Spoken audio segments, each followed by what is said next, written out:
Hey guys, welcome to the MTB Garage. My name is Sean. Today we're going to be reviewing one of the best value downcountry bikes on the market, the Orbea Oiz.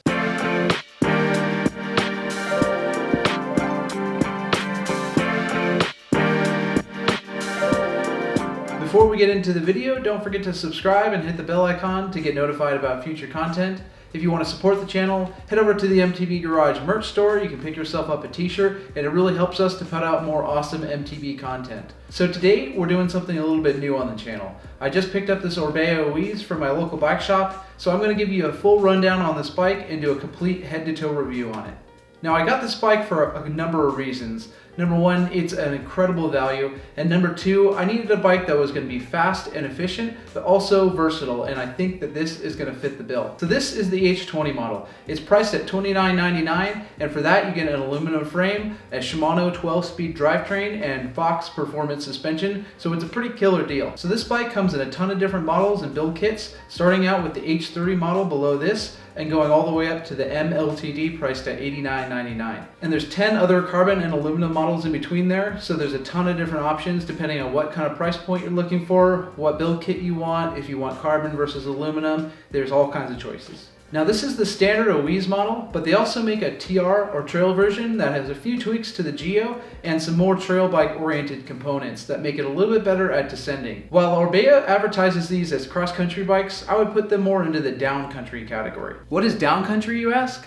Well, for those of you unfamiliar with the term, downcountry refers to bikes that are almost true XC bikes, but have features that make them better at going downhill. Now this is not to be confused with trail bikes, which are designed to go uphill and downhill equally as well. But you can expect to see things such as 120 millimeters of travel, wider tires, and also a dropper post on downcountry bikes. This category of bikes is known for being fast, lightweight, and racy, but also a little bit more confident than a true XC bike when going downhill. So with all that said, if we take a look at the Oiz here, at first glance it looks like a cross-country bike, but upon further inspection we can see that it has 120 mils of travel and a 34 Fox fork up front. These features are going to give it more stability while descending, and that's the reason that I would put this into the downcountry category. Now this H20 model doesn't have a dropper post, but for $300 more you can move up to the H10 TR model, and that will give you more aggressive geometry, a dropper post, and wider tires. So the question is, who is the downcountry bike for? Well, I think that it can serve a lot of different purposes. Number one, it's good for cross-country riders that want a bike that's a little bit more versatile, that can handle descending with a little bit more confidence, but still be super efficient to climb with. Downcountry bikes can also be great for the enduro rider that wants to expand their bike quiver with something that's going to be light and efficient to do more epic rides with, but also feels a little bit more at home on the downhills like they're used to. I plan to do a wide variety of different things with this bike, but I mostly want to use it for high mileage riding such as commuting, long epic rides, as well as fitness training and other things like that. Now I've only had an opportunity to ride this bike once since I got it a few days ago, and I decided I want to make a couple of tweaks to the component spec to fit my needs a little bit better, so I want to walk you guys through that real quick. So the first thing I decided to change were the handlebars. This model comes with a set of pretty flat 740mm bars that are just way too low and not wide enough for me. I ended up going with some deity bars that are 760mm wide with an 80mm rise. I'll admit they look a bit ridiculous, but I do have some problems with my neck and I need to be in a very upright position to be comfortable on the bike. I also installed some new grips that perfectly match the frame decals. Next, I threw on these Skinwall Maxxis Ardents, pretty much just because they look cool. And finally, I changed out the shifter cable with a Shimano XTR polymer cable. These cables will drastically improve your shift quality, and they're a super cost-effective upgrade. If you want to learn more about cheap upgrades for your bike, I actually made a video on that. Just click the banner, and I'll also include a link in the description. So here's the final product. Now it's time to hit the trails and see what this bike is really made of. In short, this bike is incredible at climbing. I mean, it's almost a cross-country bike, so I expected it to be fast up the hill, but it really blew me away with how efficient it was.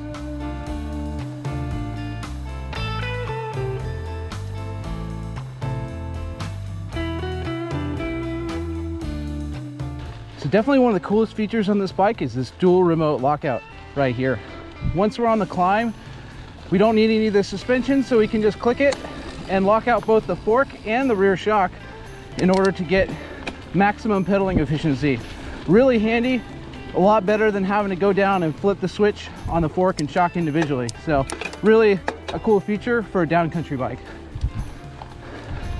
Even with the high-rise handlebars, it handled technical switchbacks with ease, and on steep fire roads, it was so efficient it almost felt like an e-bike.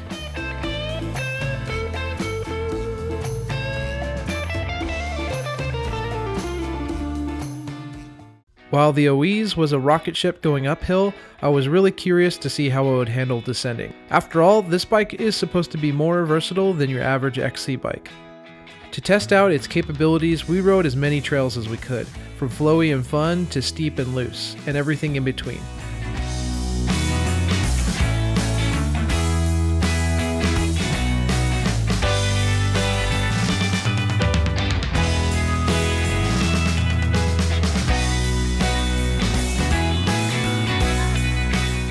Normally, I would expect a bike this racy and fast to lack confidence and stability while descending, but this bike again really surprised me. It felt stable and planted at high speeds, as well as poppy and playful in more flowy terrain. I would consider myself more of a downhiller at heart, and I felt right at home descending on the Oiz.